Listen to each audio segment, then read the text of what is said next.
James Thomas, morning, Blinn.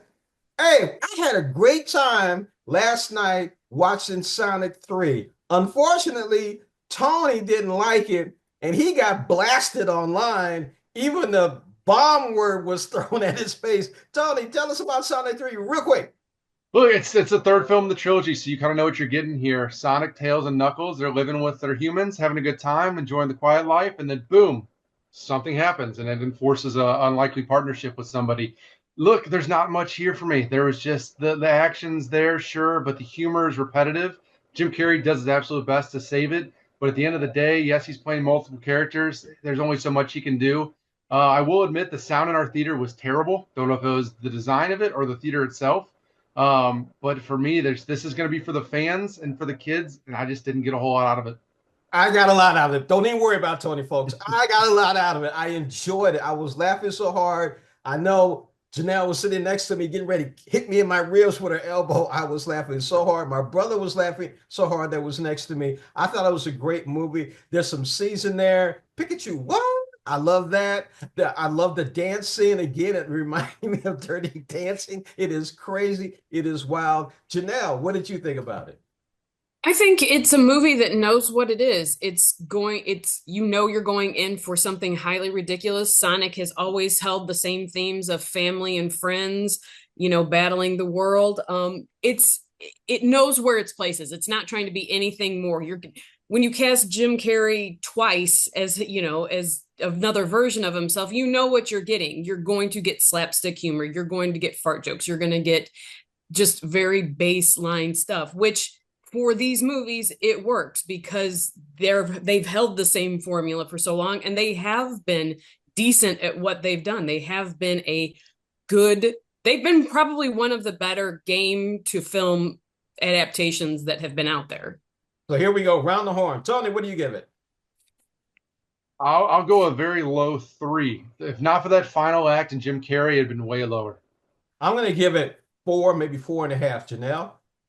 Ooh, I'd still just give it a three. It's not anywhere up there with like Oscar winners and great Hey, writing. I I'm mean, not it saying that either. it knows what it is, but I mean, like we all have our variations on how we score things, but like, four's got to be like It was great. I thought it was award fun. winning. It has nothing to do with the Oscars. It was a great movie, family movie. It was That's I it again, had me that's your how you score it. I'm just saying like that's yeah. how I look at stuff like, Star Wars would be five, and then you start working your way down from there. All right, we'll give it three and a half. Let's move on to Mufasa, the Lion King.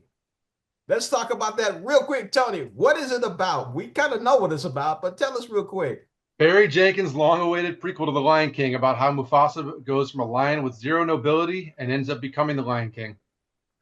Janelle, what did you think of the movie?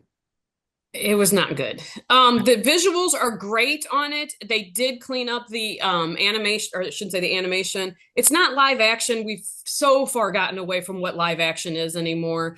But the story is very paper thin. They've moved completely away from what The Lion King was as far as feudal tension and stuff like that. Now it's just bitter jealous. It just the story is very thin. It again, if you want to see something that looks good on screen, fine, but the music isn't there, the storyline isn't there. It's just a stinker. Tony? I actually enjoyed this one more than Sonic. The story is thin for sure in certain elements of it. I won't say the music's bad. There are a lot of familiar cues that will hit you in the feels. Now, the original songs this time around, each one has an element to enjoy, but it's definitely not on the whole for sure. I thought the character development was strong here, aside from a certain aspect, which we won't get into.